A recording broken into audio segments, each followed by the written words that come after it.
வளர்ச்சிக்கான பாதைகளை உருவாக்குவோம். நம் அன்றாட வாழ்வில் உபயோகப்படுத்தும் உணவுப் பொருட்களில் என்னென்ன வேதிப்பொருட்கள் சேர்க்கிறாங்க, அந்த வேதிப்பொருட்கள்னால ஏற்படும் தீங்குகள் என்ன, அதற்கு பதிலாக தீங்கு விளைவிக்காத உணவுகளை பயன்படுத்தலாம். குக்கரேல சிட்ரிக் அமிலம், மாலிக் அமிலம், டாட்டாரிக் அமிலம் எல்லாம் சேர்க்கிறாங்க. சுவையூட்டப்பட்ட அமிலங்கள் சேர்ப்பதால பசியை தூண்டும். அதனால தோல்ல அலர்ஜி ஏற்படுது.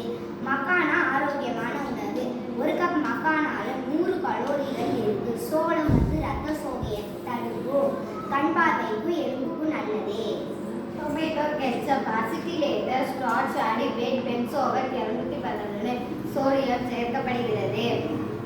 சோடியம் பென்சோவேட் வைட்டமின் சி உடன் வினைபுரிந்து பென்சினை உருவாக்குகிறது. இதனால கேன்சர் வருவதற்கு வாய்ப்பு உள்ளது. இதற்கு தீர்வு என்னன்னா, இயற்கையாக கிடைக்கும் பழங்களை கொண்டு ஜாம் செய்து சாப்பிடலாம். அது உடலுக்கு நல்லது. ஊறுகாய். சில ஊறுகாயில அசிட்டிக் அமிலமும் சோடியம் பென்சோவேட்டும் சேர்க்கிறாங்க. சோடியம் பென்சோவேட் ஊறுகாயில் உள்ள வைட்டமின் சி உடன் சேர்ந்து பென்சினை உருவாக்கும். இது கேன்சரை உண்டு பண்ணும். கல்லீரல் பாதிப்படையும். தோல் மற்றும் கண் சம்பந்தப்பட்ட நோய்கள் உண்டாகும். இதற்கு தீர்வு ஊறுகாயில் சேர்க்கப்படும் எலுமிச்சை, உப்பு மற்றும் எண்ணெயினால் ஊறுகாய் கெடாமல் பாதுகாக்கப்படும். இஞ்சி பூண்டு விழுதுல அசிட்டிக் அமிலமும் சோடியம் பென்சோவேட்டும் சேர்க்கப்படுது. அசிட்டிக் அமிலத்தை உணவுல சேர்க்கும்போது உணவோட சுவை மாறுது, ஒவ்வாமை ஏற்படுது.